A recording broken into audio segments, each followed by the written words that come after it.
शायद जोधपुर की ऐसी कोई संस्था नहीं रही होगी जहां वो अध्यक्ष, मंत्री या संरक्षक या किसी पद पे न रहे हो। जोधपुर की 200 से ज्यादा संस्थाओं को संभालता था वो एक आदमी। गीता भवन जैसी विराट संस्था भी वही संभालते थे। पर उस आदमी का नियम था, बड़ी ऑफिस थी, बड़ा बिजनेस था, जमीनों का बड़ा धंधा था। मीटिंग में बैठा है कि कार्यक्रम में बैठा है कि ऑफिस में बैठा है कि कहीं भी बैठा है, जैसे ही 12:15 बजती वहां से खड़ा हो जाता। मंच पर बैठा है तो भी नियम क्या था, 12:35 पर वो, उनकी धर्मपत्नी, उनका बेटा और उनकी धर्मपत्नी यानी बहुरानी, ये चारों लोग जीवन भर हमेशा एक थाली में बैठ के उन्होंने खाना खाया। उन्होंने अपने बेटे से कह रखा था, बेटा उतना ही बिजनेस फैलाना, उतना ही काम फैलाना, उतना ही आगे बढ़ना कि 12:15 बजे से 12:30 के बीच अपन सभी लोग घर पे आ जाएं।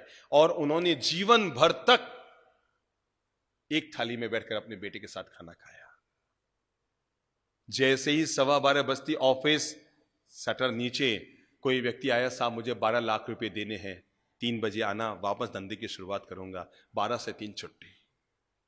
मैंने खुद ने देखा हुआ है, कोई व्यक्ति आया और उनको कहा, साहब 15 लाख का वो जमीन वो देना है, मैं लेके आया हूं थैले में, भैया अब मेरा बेटा मेरे भोजन के लिए इंतजारी कर रहा है, 3 बजे वापस आना, धंधे के बाद उस समय करूंगा।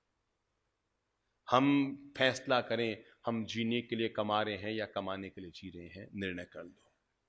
हम जीने के लिए कमा रहे हैं तो जीवन को व्यवस्थित कीजिए, और केवल कमाने के लिए जी रहे हैं तो अंधाधुंध लगे रहिए, इकट्ठे करते रहिए। अपने हर कार्य को व्यवस्थित कीजिए और घर को अपना टाइम जरूर दीजिए।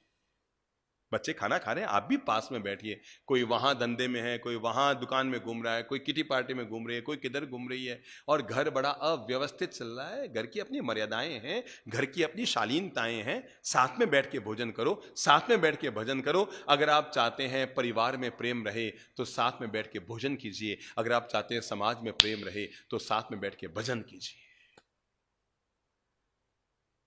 पर घर को अपना टाइम जरूर दीजिए। रात को सोने से पहले 15 मिनट, अगर घर में बूढ़ी मम्मी है, बूढ़ी दादी सा है, तो सीधे अपने बेडरूम में मत घुसिए कि नहाए धोए खाए पिए ऑफिस से आए और सीधे बेडरूम में घुस गए। ना बाबा ना, आपकी दादी, आपकी मम्मी भी आपका 10 मिनट समय लेने की हकदार है।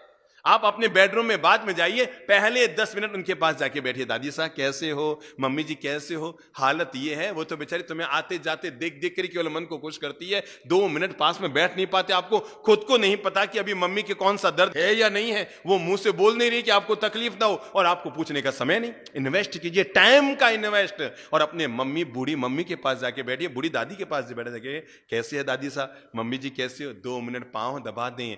मेरे भाई, अगर आपके घर में 80 साल की बूढ़ी दादी माँ है, 90 साल की बूढ़ी दादी माँ है, आप बड़े किस्मत वाले हैं। क्योंकि याद रखना, बूढ़ा पेड़ फल तो नहीं देता है पर छाया जरूर देता है। और आप किस्मत वाले हैं कि वयोवृद्ध लोगों की छाया है। उनके पास जाओ, 10 मिनट उनके पांव दबा दो। घर में खरा घी है ना, शुद्ध घी है ना, थोड़ा घी निकाला, बहुओं से कहूंगा थोड़ा सा घर का घी लिया, दादी सा के पांव में जाकर धीरे धीरे धीरे धीरे यूं यूं मालिश कर दो। मैं सच कहता हूं, आप तो 5 मिनट उनके पांव में मालिश करेंगे, वो 5 घंटे तक रात भर आपको दुआएं देते रहेंगे। जो बहुएं, जो बच्चे रात को सोने से पहले अपने दादा दादी की सेवा करके सोया करते हैं, उनकी रात रात नहीं होती, उनकी हर रात दिवाली बन जाती है।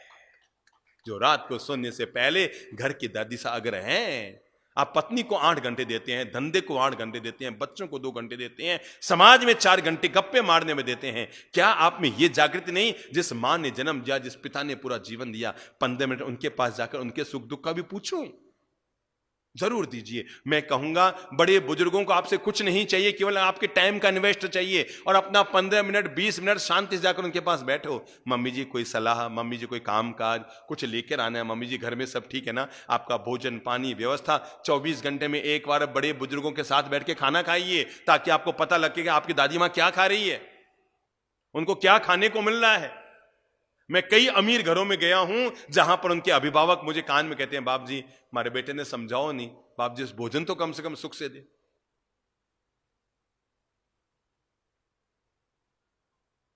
सब कुछ हमने बड़े बुजुर्गों को भाग्य भरोसे छोड़ दिया। कई लोग तो ऐसे हैं जो जॉब के नाम पर, धंधे के नाम पर बेचारे बूढ़ी दादा दादियों को गांव में छोड़कर आ गए, अपने धंधे में लग गए।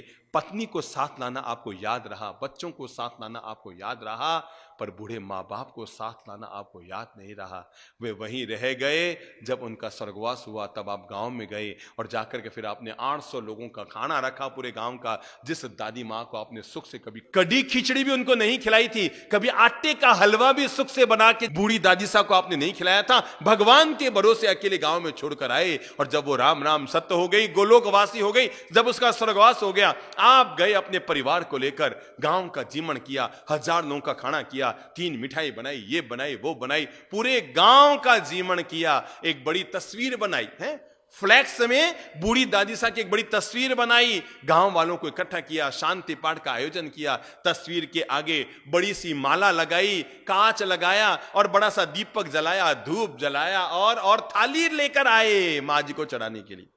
जिस मां को कभी सुख से खिचड़ी खाने को न मिली थी, उस मां के आगे क्या लेकर आए? 4 मिठाइयों से भरी हुई थाली लेकर आए। आपको पता है, तब वो तस्वीर में बैठी हुई मां सोचती है, इस तस्वीर को फाड़कर बाहर निकलूं और मारूं 2 जूत कि जिंदी थी तो सुख से खिचड़ी न खिलाई और ये 4 मिठाइयों का नाटक कर रहा है। मेरे भाई, घर के अभिभावकों को संभालना आपकी जवाबदारी है। और अगर आप इससे अपना मुंह मोड़ते हैं, आप ये मत सोचना आप उनका वर्तमान बिगाड़ रहे हैं। सच्चाई तो ये है, आप अपना भविष्य बिगाड़ रहे हैं, आप अपना बूढ़ापा बिगाड़ रहे हैं। आज उनका है और कल और कल और कल आपका है। जो आज आप कर रहे हैं वो बीज बो रहे हैं, और जो कल आपको मिलेगा वो आपके बोए हुए बीजों का भी फल आपको मिलेगा। आज की जो बात आपसे अनुरोध करना चाह रहा हूं वो है, मन बना लो। मैं अपने घर के बड़े बुजुर्ग अभिभावकों का मान सम्मान गौरव का ध्यान रखूंगा, उनको अपना समय दूंगा, उनके साथ थोड़ा बैठकर मीठी बातें करूंगा, उनके सुख दुख की बातें करूंगा, उनसे सलाह लूंगा, उनका मार्गदर्शन लूंगा।